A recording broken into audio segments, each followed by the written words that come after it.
Character creation is one of the best part of any game. Defining who you are, where you come from, and the kind of skills you have is a fun process that you can spend hours on if you want to. Stellaris is no different. Whilst in our case we're not necessarily creating an individual, we can still create a character, the character of our empire.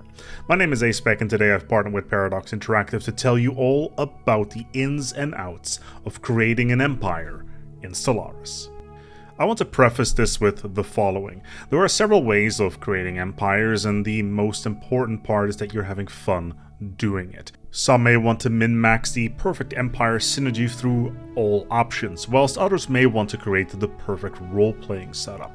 Build your empire the way you want to do it. As soon as you open up the Empire Creation screen, you'll be bombarded with a series of options, some of which being aesthetic, whilst others directly impacting your empire's behavior. Starting off with appearance, there are tons of different options throughout several phenotypes, and generally they are completely aesthetic.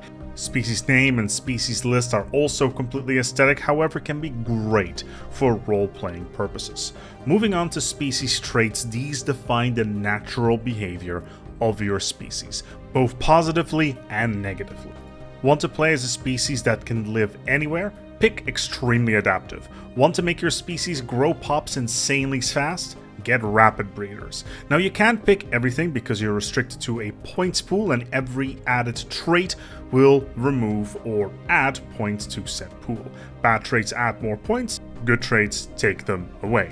However, this means that you can get some very weird combinations that can min-max things in strange ways. A species that can be a rapid breeder but doesn't like to be around others, for instance. This comes with a bit of a caveat, however. You cannot infinitely try to remove and add traits to get more options. There is a limit, a maximum amount of traits that you can have, at least at the start of the game anyway.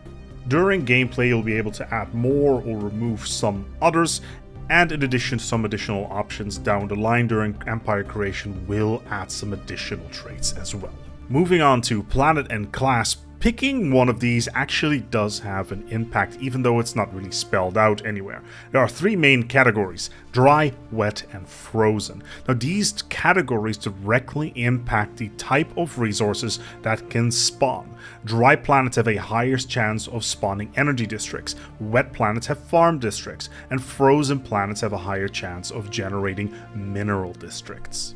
This is also where you can change your homeworld name, as well as the name of your star, as well as getting your starting solar system into play, because that kind of sort of impacts the gameplay with different layouts that you can pick from.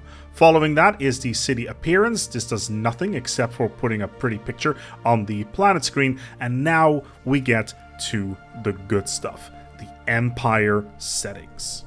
Kicking things off with my personal favorite, origins.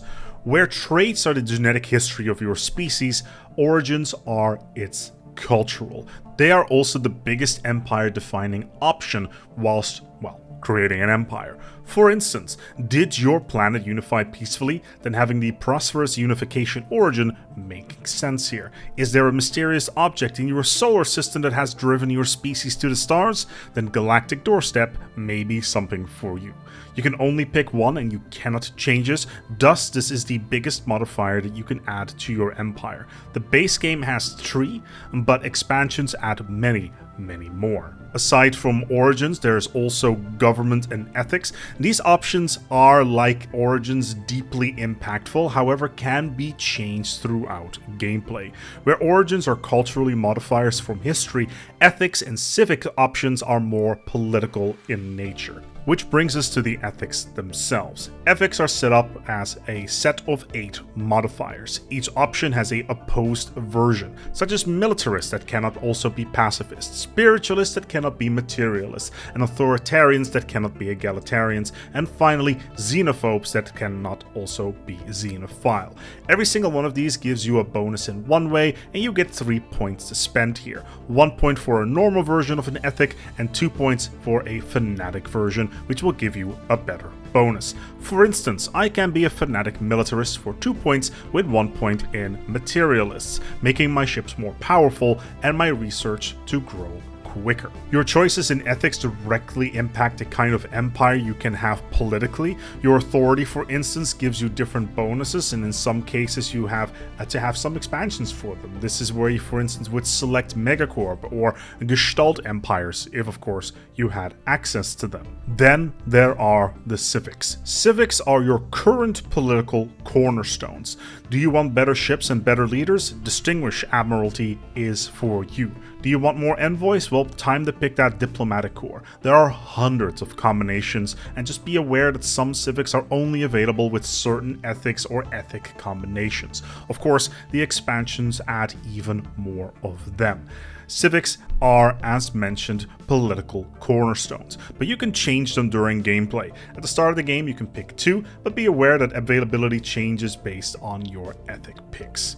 The next 4 options are completely aesthetic: advisor voice, empire name, flag, ship appearance. They're all cool and great for role-playing, however, as mentioned, completely aesthetic. Finally, we get to change our rulers, such as their appearance, but more importantly, their starting trait and role, so we can decide whether or not they are a governor, a scientist, an admiral, or a general, plus 1 trait that you may think that fits well at what you're wanting to do. And now it's time to start the game. You can spend hours with species setup, either creating one with the perfect backstory or the best min-max setup that you can think of. But the more important part is that there are tons of different options and endless variations. Now it's time to build your empire, and let me know in the comments down below on what you have decided to make.